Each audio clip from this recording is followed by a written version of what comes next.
try and use language that you know will translate well? You don't, you just focus on that? No, not at all. If a thought or an image, a couple of lines come to me, or I write them down. If they come out in Spanish, I know that's going to be a Spanish poem, so I follow. Okay, so sometimes what comes out is the germ of the poem, you know, the nucleus, the intellectual center. Sometimes it's the emotional center. Okay, so you got to go with it. And then if it's in Spanish, same thing. Huh? In English, in the other language. Yeah. No, I never never do that. Yeah. What language do you prefer? Like what your emotions are? No, I have 2 languages. I consider myself to be fully bilingual, and I go around the world trying to prove that I'm fully bilingual. And that's very dangerous because I cannot make any grammar mistakes either in English nor in Spanish. Okay? Yeah. So I like to say that I'm condemned to being bilingual. How do you pick the titles for your books? Sometimes it's a line from the poem itself. Sometimes it's I come up with a nice title, and I don't have a poem, but I have a title. I say, oh, what a nice title. I think I'll write it. More often than not, it's from a line within the poem that I've already written. And sometimes it changes.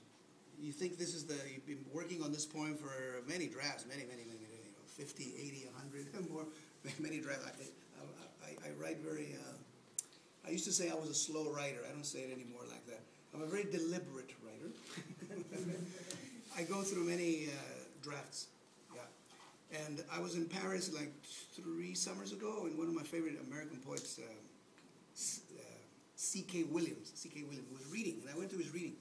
It was a tent. They set up a tent. Shakespeare and Company, a very famous bookstore in Paris. They put it on in a little park that's just across the street, and they put up a tent just in case it rained. So he was up front, I was in the back, and in the question and answer, someone asked him about the poems, how he writes them, and so forth. And he said that he went through like 200 drafts, corrections. And I believed him. A lot of people didn't believe him. I believe him. Yeah. Anyway, comments? Not only questions, but comments. Yeah. What was the name of that last book? The last book, Primera Causa, First Cause. Yeah, I wrote it in Spanish, and Lisa Horowitz translated it into English. Yeah. This is a chapbook. This is something in Spanish they're called. What are they called in Spanish? I forgot. Plaquette. No, plaquette. Yeah. Yeah, there are times when I can't think of the word either in Spanish or in English, so I'm dumb in 2 languages. It borrows from the French, plaquette, la plaquette. So in Spanish it's la plaquette. Esta es una plaquette. It's a chapbook, and usually it's just a paper. I brought some paperbacks to sell, but my editor decided to do 200 copies of hardback. Very, very expensive, but it looks very nice. That's why I like to show it. It's a hardback, but it's only 10 poems, 10 brief poems. Yeah. Primera Causa. That first poem that you read, We Played. How do you say? Can you read the first line again? Jugábamos, we played. You don't have the photocopy? Can you say it again? Jugábamos, we played. Jugábamos. Because I noticed a couple of Texanisms there when you were saying it. Jugábamos, yeah. But we used to play. I know, but in the reading. Oh, what did I say? Jugábamos. Oh, I didn't. But I mean, and it's like that thing that you hear like Texans say. No, say it. It's because the G is between vowels, and the G's between vowels are very soft.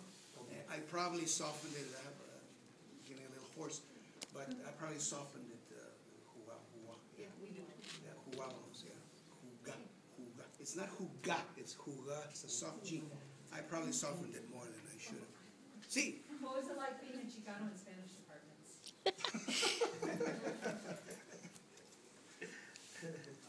That's deep. Nothing in particular. In Texas, I was lucky to have Professor Roberto Galvan, a Chicano linguist from San Antonio, who didn't want me to go take Spanish with the mainstream students. He wanted me in his native speaker course.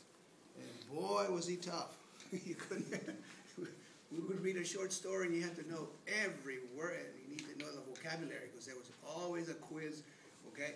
So he sort of got me started into freshman year. I decided Spanish was going to be my major and English my minor anyway. And then when I went to Buffalo, they treated me very nicely. They were very supportive. I didn't have a book yet. I had some poems. They gave me a scholarship to study in Spain, in Salamanca, summer of '69. When I got to Boston, I was lucky to have a very sympathetic first reader of my dissertation who guided me through. And he was very supportive. Usually they don't let someone go on for 8 years to finish a dissertation. They want you to finish in 5 years and they boot you out. But he knew that I was writing, I wrote a Chicano book, 500 pages that came out in Mexico. So he knew I was doing all of this stuff on the side and I wasn't really working on my dissertation as I should have. So I thank Professor Hari for being very sympathetic and understanding. And he let me go on for 8 years to finish my dissertation. Well, one of the things we hear about Chicano Spanish is that it's not correct. Like my mother. Oh, is that what you're talking about? No, that was. The bad Look, Spanish. look. I spent almost 2 years in Panama as a GI. Okay, so I picked up a lot of Spanish there as well. And so did you have to relearn learn certain grammar? Yeah, I didn't make any grammar mistakes. I just needed a lot of vocabulary and phrases and idioms and so forth. I'll tell you about Panama. This happened many, many times. Because I had this English vocabulary, I didn't go into that, but I worked before that. Before that, I worked 3 years before I was drafted, I worked at a furniture factory.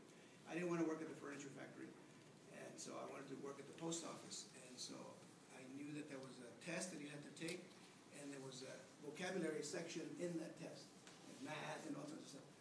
And so when I was at the factory, I was learning by myself, enhancing my vocabulary. So any word in English that I heard, I wrote down, memorized. Okay. So I'm in Panama now, and I have this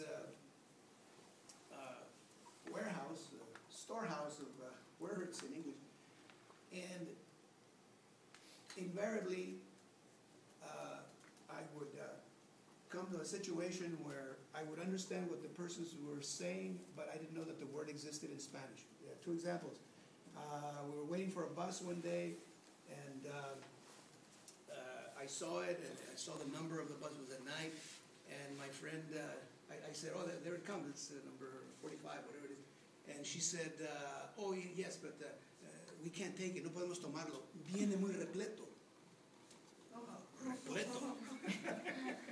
Replete. I knew replete. Replete means full, and that's what she wanted to say. No podemos tomarlo, viene muy repleto. Wow. Formal, very formal language.